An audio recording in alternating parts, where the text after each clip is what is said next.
Article 13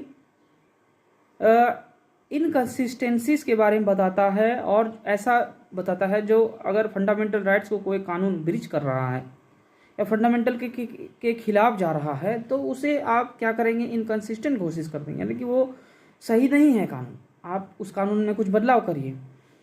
constitutional amendment है, ये कानून नहीं है। आर्टिकल 13 क्या बताता है, एक कॉन्स्टिट्यूशनल अमेंडमेंट जो होता है वो कानून नहीं होता है, इसलिए उसको चैलेंज नहीं कर सकते हैं। जैसे कि मान लीजिए आप 1973 में एक केस आया था जिसको केशवानंद भारती केस बोलते हैं, जो कि एक कॉन्स्टिट्यूशनल अमेंडमेंट केस है, कॉन्स्टिट्यूशन के अमेंडमेंट के केस ऑन द ग्राउंड्स। क्यों? क्योंकि ये फंडामेंटल राइट्स को वायोलेट कर रहा है और इसमें बेसिक स्ट्रक्चर्स के बारे में बात किया गया था, इसलिए बाद में उसे वॉइड घोषित कर दिया जाता है। समझ गया? सिंपल से भाषा में अगर हम आर्टिकल 13 को समझें तो आर्टिकल 13 ये बताता है कि अगर कोई भी ऐसा कानून है जो फंडामेंटल राइट्स को डिसरप्ट करने की कोशिश करेगा तो उसे वॉइड घोषित कर दिया जाएगा। जैसे इसमें क्या बात लिखी हुई है, इसमें 3-4 पॉइंट लिखा हुआ है।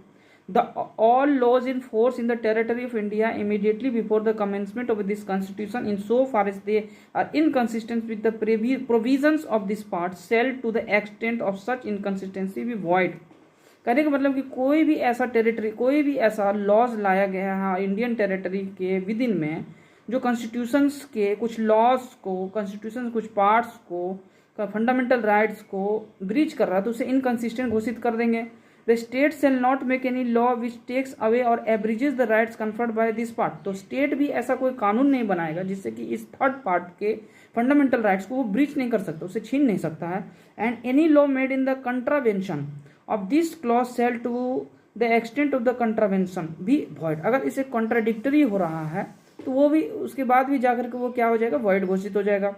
In this article unless the context otherwise requires क्या, लॉ उसमें इंक्लूडेड क्या हो सकता है, law includes any ordinance.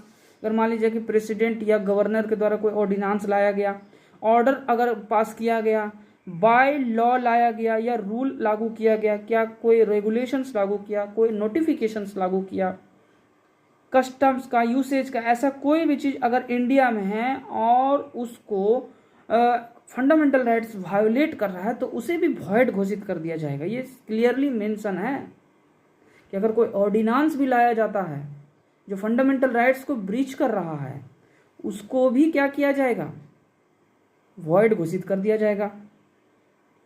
Laws in force includes laws passed on made by legislatures other computer authority is also prevails that particular area